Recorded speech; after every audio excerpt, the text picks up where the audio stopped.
Hey, good morning, guys. Welcome back to the Rod Shop. Derek's here with us today. Good morning. He's building his first rod. It's not really a kit, but it is, sort of. Y'all stick around. Y'all stick around and find out what we're talking about. So, we spent the last hour spending a bunch of Derek's and his dad's money because they bought a boat.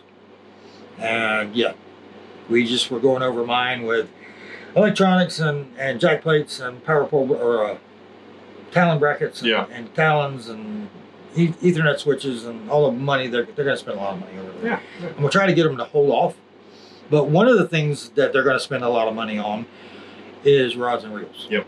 And so Derek wanted to learn how to build a rod so that he can build his own rods in the future and have the high-end stuff without spending the big dollars. Yep. You're going to have the same kind of fleet that I have Yep. in my boat.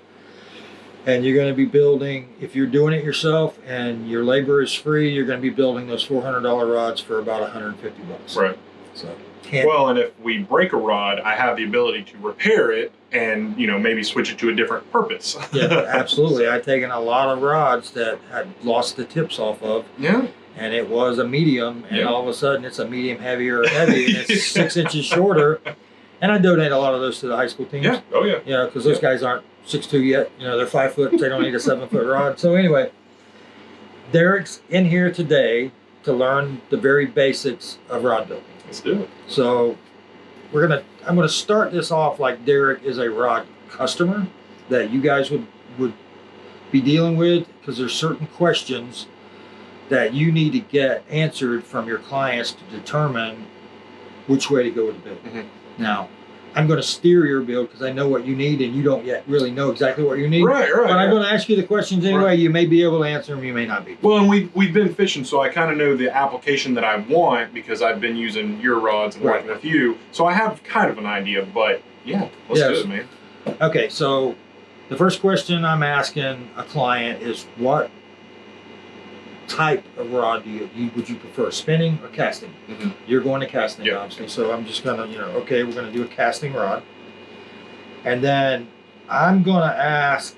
I don't care what they want, lengthwise or handle-wise or anything yet. I want to know what they want to use the rod for. Mm-hmm. Like what bait, what application. Mm-hmm. Like in my boat, there's 25 rods in there, ready to go, and they all have different baits on them. So I mean, the one thing that we're going to build for you is we're going to build you a 7.3 medium heavy, because I have that blank picked out. Right.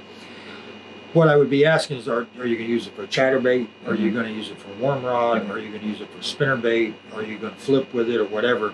The one I picked out for you, you have lightweight baits, and you throw my rods. It'll throw lightweight baits, no problem. Yep. And they're kind of a specialty rod. And then you have the flipping sticks, which are longer, heavier, can handle the bigger weights. Now, we haven't done a lot of flipping yet. No. Because of the season, it's not time. You got to practice. Well, it's not the season for flipping yet, but we're getting there soon. So that's the other end of the scale, which is the very heavy. Right.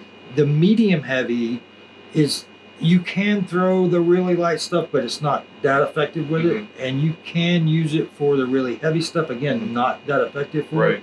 But in the middle, where we're talking about worm rod, heavy crankbaits, heavy rattle traps, spinner baits, chatterbaits, even a frog, and then light flipping. Because I will use a medium heavy setup with a 1/2 ounce or a 3/4 ounce with a small bait that I'm just pitching in the holes. Right. Okay. I'm not trying to crash through the heavy mats with it. Right. I'm just more of a finesse pitching. So I do that with a medium heavy. So what we're going to do here is, I have the blank picked out. We'll pull that down in a minute.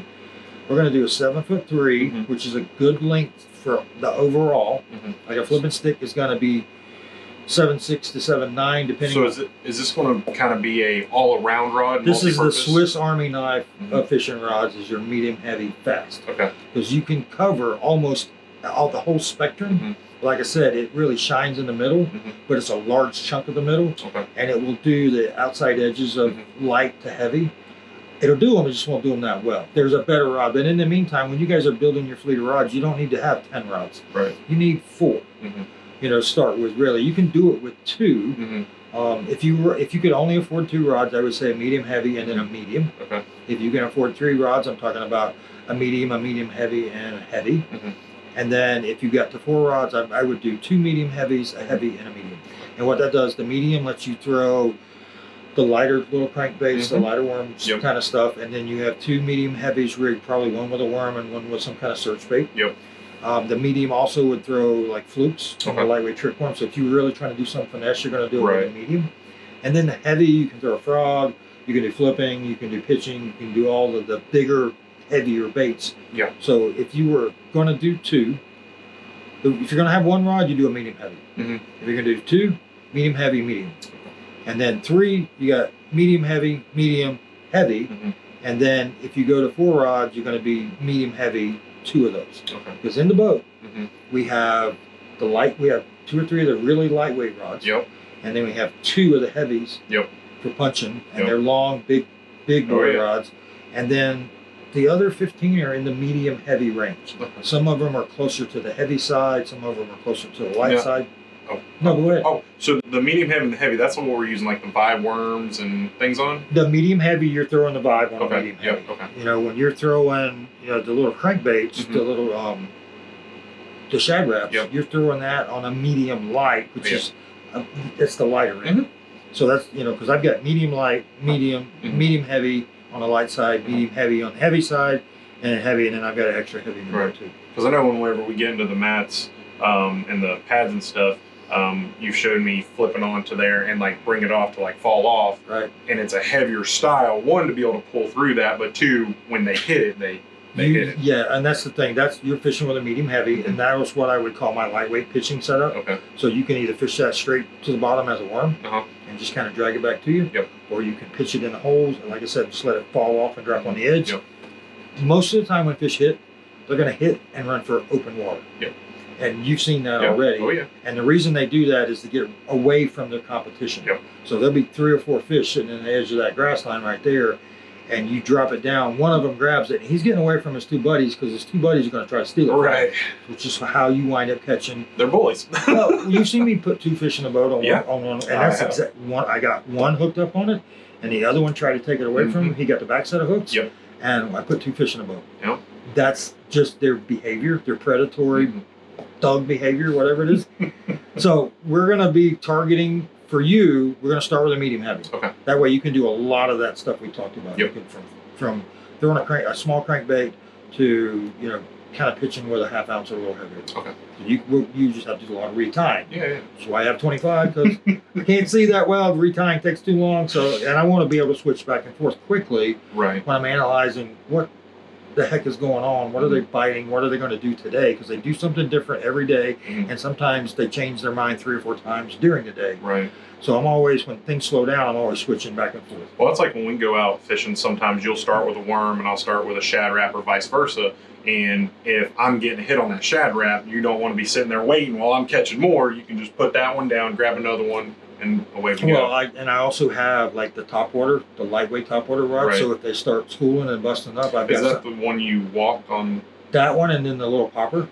So when they start schooling, you just pick up the rod that's got the popper on it and throw it at them, or a little walking bait or something.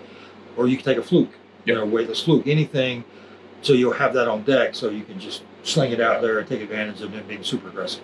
So we're going to start with 7.3, medium heavy fast. Now, we're going to do casting rod, obviously for you. So we're going to do a trigger seat. We'll get into the inventory here and pick out which ones you want, and then we'll come back and do a recipe for everybody here. All right, so what we're going to do now, we're having way too much fun. That got cut out just now. What we're going to do now, we weren't talking about crazy ex-girlfriends or anything. We're going to take a break. We're going to dig in the inventory you can go online and go to the Mudhole site, or you can go to Voodoo or several others and go, okay, I want to buy a 7-foot medium heavy fast kit. And it'll come with everything that we're going to dig out of my inventory. Okay. Lower quality blank, typically, lower end components, but that's most people's first rod they're going to build. You don't want to build on a super heavy blank or super expensive. Yeah, you don't want to build a super expensive blank. You don't want to build expensive components because you're likely to mess it up. Right. You've seen me mess it up, and I've been doing this almost 20 years. Yeah. You know, like I told you the other day, you know, I'm the best rod builder in here because I've messed up the most rods in here. That is the difference. I swear, that's the only difference. Is I've done this many more times than anybody that I know personally, and I've made many more mistakes than anybody. I sometimes learn from them. Right. Yeah. Sometimes absolutely. I make them twice to make sure I was wrong. Just to make sure. But anyway, all right, guys, we're gonna go dig some parts. We'll be back. Y'all stick around. Okay, here's what's going on. We were supposed to come back with all of this stuff figured out. Yeah. But this is the problem with custom rods. There's too many choices. That's a fact. And in my inventory, I have overwhelmed young Derek here with the choices because we have about, I don't know, there's 8 or 10 different handle options from this kind of very hard carbon fiber to this one's got a different texture to it. Yeah, absolutely. You know, we've got Win, a couple different colors of Win. We've got the Alps Win. Now these are paired with different reel seats. Yeah. So I just wanted to bring y'all in for a second to let you know that we haven't even gotten to the cork options because I'm not going to let you build a cork one because they won't last in Florida.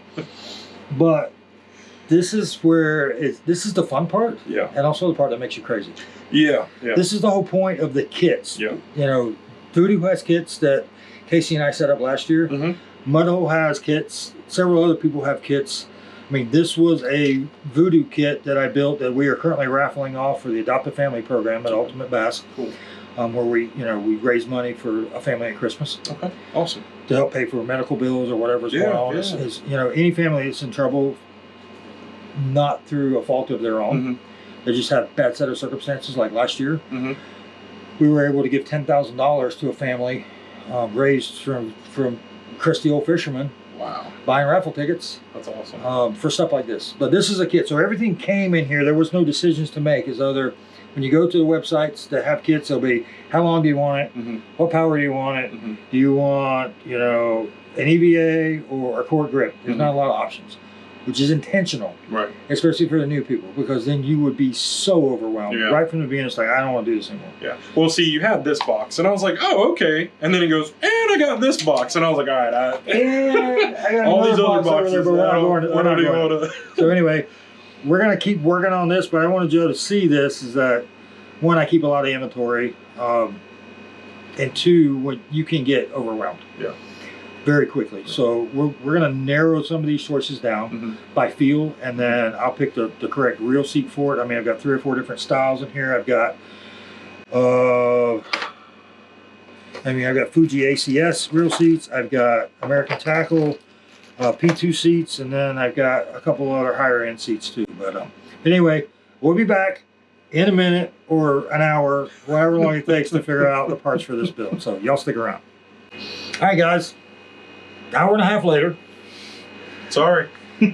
We have finally come up with the plan for this rod. So what we've got here, this is not a typical kit rod. This is a $125 MHX Elite. And it is, and I'll put all this stuff down in the description so you guys can build along if you want. This is the NMBB 7 3.5. So it's their Elite series, 10 to 20 pound, 3/8 to 1 ounce. So this is a medium heavy fast. We probably won't use their labels. We'll make some FDX labels up and put them on there with all of this information on there. Yep. All right, we went with the carbon fiber grips. We're not going to coat them. We're going to leave them exposed because they got a really cool texture to them. Again, these came from Voodoo, and I'll put the part numbers down in the description for you with the rear grip and the butt grip, and then we're going to use this oversized EVA butt cap, just because when you hook set, I like the bigger ones, because then you don't bruise your ribs. Right. Because after a hard day of fishing, I've got bruised ribs sometimes. It's just fishing. Oh yeah. And then we're going with the American Tackle PC. So that's the grips. We got the blank grips, reel seat. Going back to guides, we're going to use the AMC GS5 guide set you can get from Voodoo. They came just like this, and then we added a tip top and a hook keeper to it. But these, they start with an 8. We got a 6 for a transition, and then they're 8 size 5 running guides, which is plenty small. I mean, it's a good mid-range where you could get a leader knot through them if you needed to. Okay. Then we put the LZR 5.5 tip top on it, which is a 5-tip, 5-tube, 5-ring. And then you guys know my hook keeper is the ALX, and we did it in black. The guides are in black. And then we're going to use, since this is a slate color, which is really cool, even though these look black by themselves, you put it up next to the slate, they really look slate color. Yeah. So what we're going to do then is we're going to do accent of black in the grip, or in the open area between the split grips. Yep. And then, depending on how froggy you feel about doing some thread work, we're going to see if he can pull off some trim accent pieces, but I think we can because I can help you out. No problem. I know a guy. You know a guy. So anyway, this is going to be a really cool build. Next time we'll start splining and doing layout and everything else to get ready to build, start building it. But this is the process of building a rod from scratch. Right. You learned a lot of stuff today. Yeah. Yeah. I really didn't know. I just thought it was like, oh, just grab a kit and it's all right there. But I mean, it really gets down to, it's almost like an a la carte. What do you want for your application? Yeah, and that's where it gets crazy because, like you saw, there's too many choices. Right. Well, and I've always used a spinning reel. Right. This is my first casting, and we messed with a couple different casting because it feels more comfortable for me to use a spinning reel with my left hand. Right. However, when a casting, using my right hand, it's a night and day difference. It almost feels like my arms. I don't like it. I'm the same way. I mean, we got a couple of my rods out. We put left-handed reels on them because I do have left-handed reels, but right-handed. I'm the same way.